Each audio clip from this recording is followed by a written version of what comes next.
नमस्कार दोस्तों, स्वागत है आप सभी का। कंपटीशन क्लास का आज दूसरा पार्ट है। हमने पिछली क्लास में पदार्थ की संरचना पढ़ी है। अब जो अगला पार्ट ले रहे हैं उसमें हम टॉपिक पढ़ रहे हैं रक्त परिसंचरण। जी हाँ दोस्तों, ये टॉपिक भी एग्जाम की दृष्टि से बहुत इंपॉर्टेंट है और रक्त परिसंचरण एक ऐसा तंत्र है जो लगभग काफी एग्जामों में पूछा जाता है, इसीलिए हमें इस टॉपिक को क्लियर कर लेना जरूरी है। तो शुरुआत करते हैं रक्त परिसंचरण तंत्र से।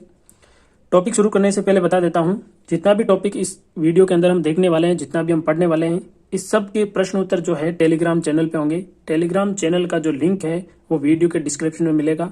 तो जो भी मेरे मित्र देख रहे हैं वीडियो, जो भी कंपटीशन क्लास अटेंड कर रहे हैं, उन सबसे मेरी रिक्वेस्ट है कि टेलीग्राम चैनल को ज्वाइन करें और वीडियो देखने के बाद प्रश्न उत्तरों को अच्छे से हल करें। तो शुरुआत करते हैं रक्त परिसंचरण तंत्र। रक्त के बारे में मैं अलग से एक टॉपिक लूंगा, उसमें समझाऊंगा। आज हम शुरू करते थे रक्त परिसंचरण तंत्र। रक्त परिसंचरण तंत्र में मुख्य रूप से हमारे शरीर के 3 अंग कार्य करते हैं। पहला रक्त, दूसरा हृदय और तीसरा रक्त वाहिनियां। यानी रक्त जिसमें बहता है वो रक्त वाहिनियां, और रक्त को लाने और ले जाने का जो मुख्य केंद्रक है, जो कार्य करता है, वो है हृदय। तो 3 चीजें हैं, रक्त, हृदय और रक्त वाहिनियां। तो रक्त परिसंचरण तंत्र में मुख्य रूप से 3 अंग कार्य करते हैं, रक्त, हृदय और रक्त वाहिनियां। मानव में बंद परिसंचरण तंत्र पाया जाता है। जी हाँ दोस्तों, बंद परिसंचरण का तंत्र का मतलब होता है कि जो रक्त बहता है वो नलियों के अंदर बहता है, खुला नहीं बहता है। लेकिन आपको पता है कि जब भी हमारे शरीर पे छोटी सी चोट भी लग जाती है तो रक्त निकलना शुरू हो जाता है। वो रक्त नलियों से नहीं निकलता है, तो फिर वो रक्त कहाँ से आता है? तो वो रक्त होता है लसिका तंत्र। लसिका तंत्र। तो लसिका तंत्र जो है वो भी एक रक्त का ही भाग होता है, जो कि हमारी त्वचा के नीचे पाया जाता है। जो लसिका तंत्र है वो पाया जाता है खुला परिसंचरण तंत्र। लसिका तंत्र में खुला परिसंचरण तंत्र होता है, लेकिन मुख्य रूप से मानव में बंद परिसंचरण तंत्र पाया जाता है। अब परिसंचरण का अर्थ क्या हुआ? रक्त नलियों में बहता है, वाहिनियों में बहता है, इसका मुख्य कार्य क्या होगा? रक्त का मुख्य कार्य होगा पदार्थों का परिवहन। यानी हम भोजन के द्वारा जितने भी पदार्थ लेंगे वो पदार्थ रक्त में जाकर रक्त के द्वारा शरीर की प्रत्येक कोशिका तक पहुंच जाता है और कोशिका में उपस्थित अपशिष्ट पदार्थ जैसे CO2 है, उन पदार्थों को वापस लेके आता है। तो रक्त का मुख्य कार्य है पदार्थों का परिवहन करना। अब पढ़ते हैं सबसे पहले हृदय। तो सबसे पहले देखते हैं हृदय की संरचना। तो हृदय जो है वो एक बंद मुट्ठी के आकार का, सिर्फ हमारे हाथ की जो बंद मुट्ठी होती है उतनी ही आकार का हृदय होता है और एक मांसल अंग है, यानी मांसपेशियों से बना होता है। आइए थोड़ा इसके चित्र के बारे में चर्चा करते हैं। ये देखिए, हमारे पास एक बहुत बढ़िया डायग्राम है हृदय का। तो ये जो हृदय का चित्र है ये बिल्कुल बंद मुट्ठी के आकार का है। और हृदय की संरचना में क्या क्या है मैं आपको चित्र के द्वारा ही बता देता हूँ। देखिए, हृदय में 4 कक्षक होते हैं। यहाँ पर देखिए 1 2 3 4 कक्षक होते हैं। ऊपर के जो 2 कक्षक होते हैं उनको कहा जाता है आलिंद। ठीक है, जो दाईं तरफ है उसको दाएं आलिंद, जो बाईं तरफ है उसे बाएं आलिंद। नीचे के 2 कक्षक होते हैं उन्हें कहा जाता है निलय। तो दाईं तरफ है वो दायां निलय और बाईं तरफ है जो बायां निलय। इन दोनों में इस हृदय के चारों ओर पाया जाता है एक आवरण, और इस आवरण को कहा जाता है हृदय आवरण। इस आवरण को कहा जाता है हृदय आवरण। तो क्या क्या है इसकी संरचना में? ये एक बंद मुट्ठी के आकार का मांसल अंग है, दोहरी झिल्ली होती है जिसे हृदय आवरण कहा जाता है, और हृदय आवरण में पाया जाता है हृदय आवरणीय द्रव्य, यानी एक पदार्थ पाया जाता है। ये पदार्थ क्या करता है? बाहरी चोटों से हमारे हृदय की सुरक्षा करता है। बाहरी आघातों से हृदय की क्या करता है? सुरक्षा। कौन? हृदय आवरणीय द्रव्य, यानी हृदय के आवरण के अंदर जो द्रव पाया जाता है वो। 4 कक्षक होते हैं, ऊपरी 2 कक्षक आलिंद होते हैं, निचले 2 कक्षक निचले 2 जो होते हैं वो नीले होते हैं। यहाँ पे गलत छप गया, इसको सही कर लेते हैं। निचले 2 जो कक्षक होते हैं उन्हें क्या कहेंगे? नीले।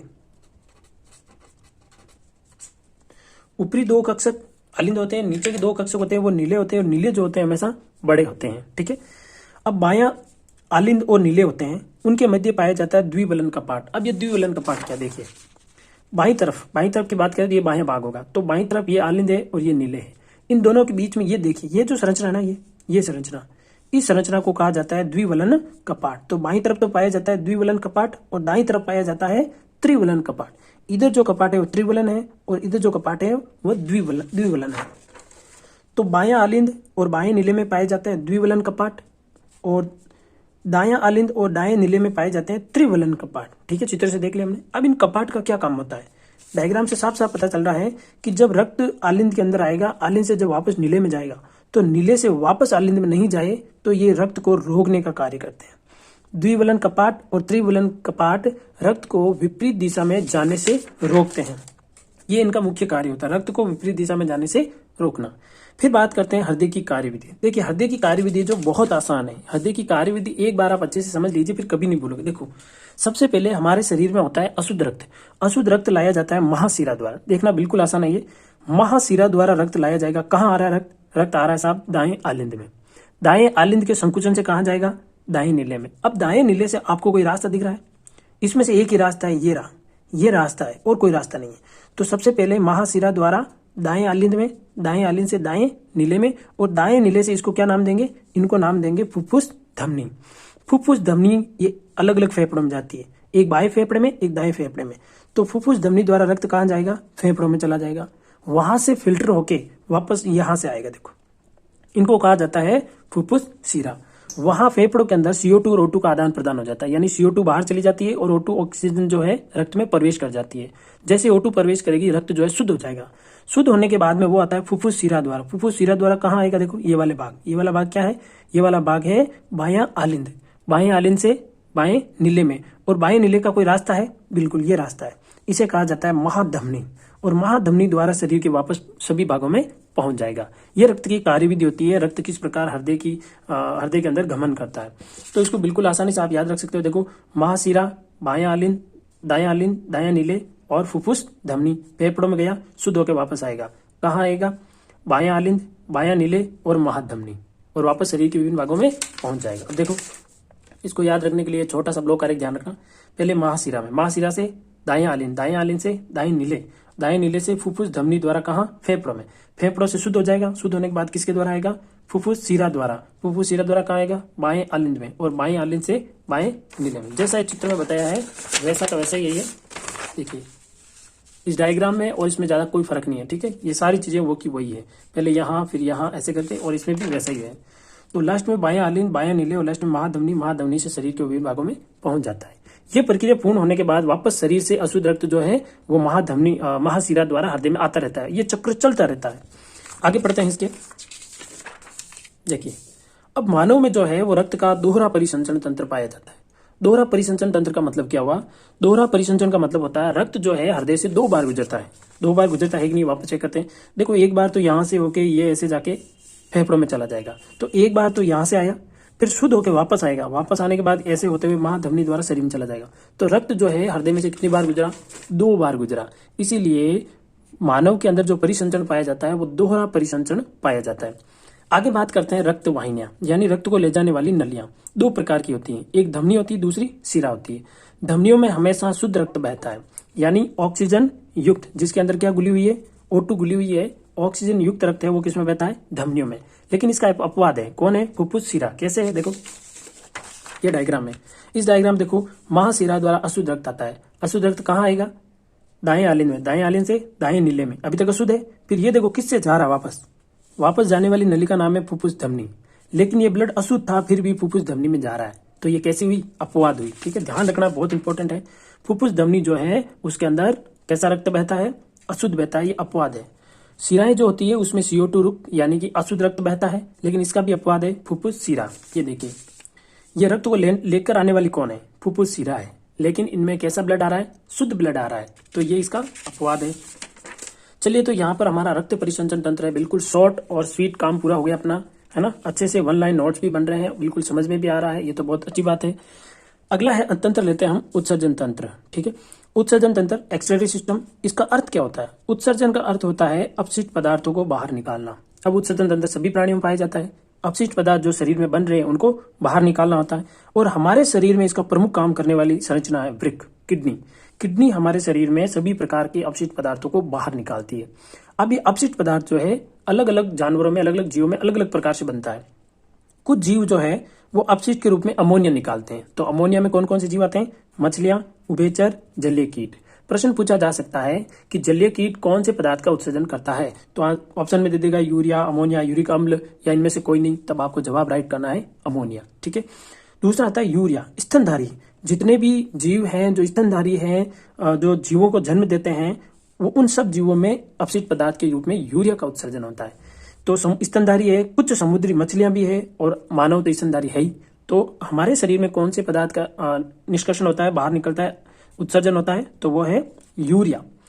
तीसरा है यूरिक अम्ल। यूरिक अम्ल जो है ये पक्षी जो विष्ठा के रूप में या पेस्ट के रूप में बाहर निकालते हैं।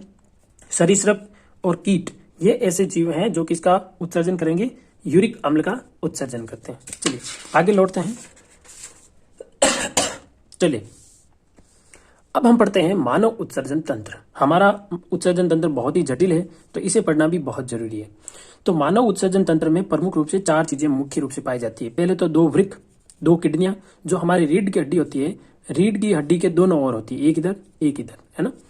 तो 2 वृक्क, 1 मूत्राशय, 2 मूत्रवाहिनी और 2 मूत्रमार्ग। अब इसको देखते हैं, एक चित्र द्वारा समझते हैं इसको। तो चित्र दिखाता हूं आपको, ये देखिए, ये लीजिए, ये है हमारे शरीर का उत्सर्जन तंत्र।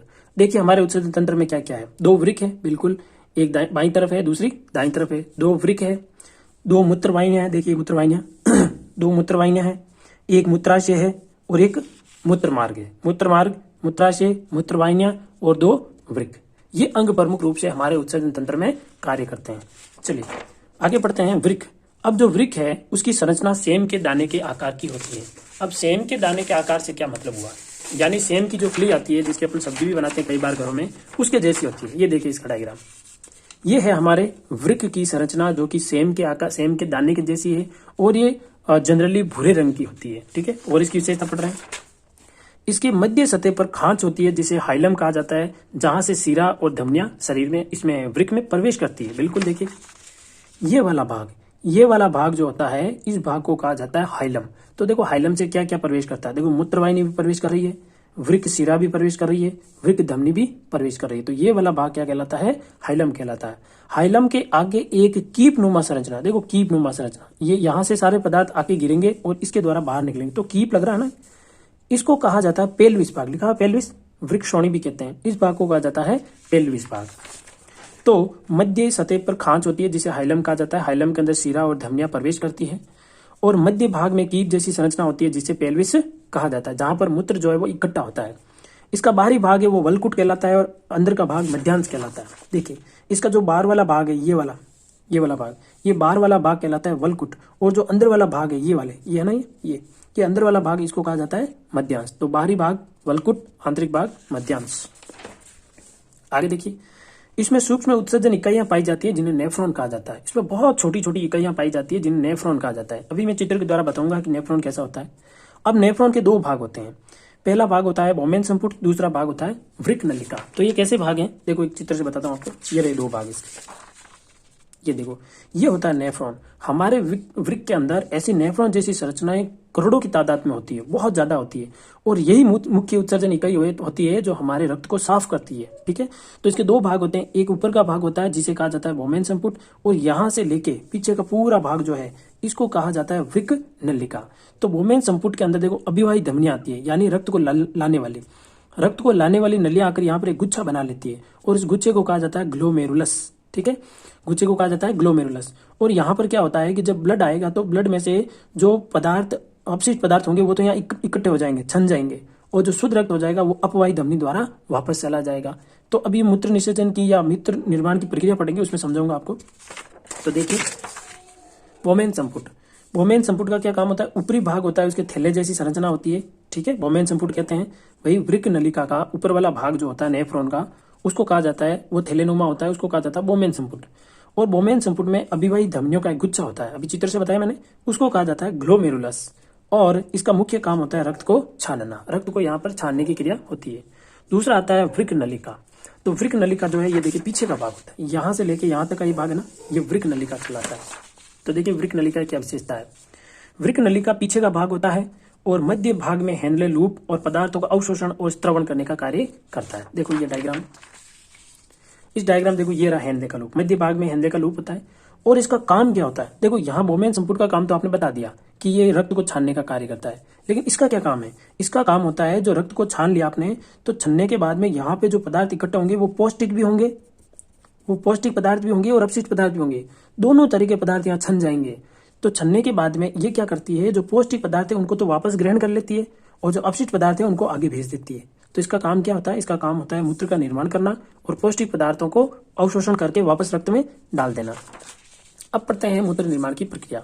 मूत्र निर्माण की प्रक्रिया जो है वो 3 चरणों में होती है। पहली प्रक्रिया होती है निस्पंदन। निस्पंदन का अर्थ होता है बोमेन संपुट में रक्त छानना। देखिए बोमेन संपुट में जब रक्त आएगा तो ये जो रक्त की नलियां पीछे से होती है चौड़ी, आगे से होती है संकरी। तो पीछे से जो ब्लड आ रहा है वो फुल प्रेशर के साथ आ रहा है, और फुल प्रेशर के साथ आने के कारण यहाँ से पौष्टिक और जितने भी अपशिष्ट पदार्थ है वो तो छन जाते हैं, और जो पतला पदार्थ होता है वो अपवाही धमनी द्वारा बाहर निकल जाता है। अब यहाँ पर जो पदार्थ छन गया है तो क्या होगा, देखो पुनः अवशोषण करना। पौष्टिक पदार्थों का वृक्क नलिका द्वारा अवशोषण हो जाता है, और ये अवशोषण का काम कौन करती है, घनाकार उपकला द्वारा। घनाकार उपकला कोशिकाएं पाई जाती है, यहाँ देखो, यहाँ ना, यहाँ घनाकार उपकला कोशिकाएं पाई जाती है। ये कोशिकाएं क्या करेगी, जो पौष्टिक पदार्थ आए थे ना इधर से, पौष्टिक पदार्थों को तो वापस अवशोषित कर लेगी, और जो कचरा बचेगा उस कचरे को क्या करेगी, आगे भेज देगी। और ये जो कचरा है आगे जाके कहाँ गिरेगा, ये कचरा यहाँ गिरता है, आगे यहाँ आकर गिरता है, और यहाँ से कहाँ चला जाता है, मूत्रवाहिनी में, और मूत्रवाहिनी से कहाँ चला जाएगा, मूत्राशय, और मूत्राशय से मूत्रमार्ग और शरीर से बाहर निकल जाएगा। अब तीसरा काम होता है स्त्रवण। स्त्रवण का मतलब होता है डालना, उसके अंदर डालना। तो देखो जब यहाँ पौष्टिक पदार्थ अवशोषित हो गए तो ये पौष्टिक पदार्थों को क्या करेगी, ये नली पौष्टिक पदार्थों को वापस शुद्ध रक्त के अंदर डाल देती है, और शुद्ध रक्त जो है वो कौन लेके जा रही है, अपवाही धमनियां लेके जा रही है। अपवाही धमनियां किसको देगी, ले जाके वृक्क शिरा को, और वृक्क शिरा जो है उसको शरीर में वापस लेके चली जाएगी। तो ये हो गई मूत्र निर्माण की प्रक्रिया 3 चरणों में, निस्पंदन, पुनः अवशोषण और स्त्रवण। आगे बढ़ते हैं, शेष बचा पदार्थ जो होता है वो मूत्र होता है। अब जो पीछे बच गया वो मूत्र होता है। हमारे शरीर में उत्सर्जन के लिए और भी अंग काम करते हैं, कौन कौन से, जैसे फेफड़े किसका उत्सर्जन करेंगे, CO2 का। त्वचा किसका उत्सर्जन करेगी, पसीना, लेकिन पसीने के रूप में क्या निकलता है, नमक निकलता है। अन्य प्रकार के हार्मोन्स, स्टेरॉइड वो भी निकलते हैं। कुछ विटामिन जिनकी हमारे शरीर में अधिकता होती है उनको बाहर निकालता है। यकृत जो है, लिवर, वो निकालता है बिलिरुबिन पदार्थ को। ठीक है दोस्तों, मैंने आपको अच्छे से समझा दिया है। आप भी अच्छे से इसको पढ़ेंगे, याद करेंगे, नोट्स बनाएंगे, तभी आप सभी प्रकार के कंपटीशन एग्जाम में फाइट कर पाएंगे, अच्छे अंक लेके आएंगे। तो मेरी यही उम्मीद है, यही आशा है। तो आज के लिए इतना ही। जय हिंद, जय भारत।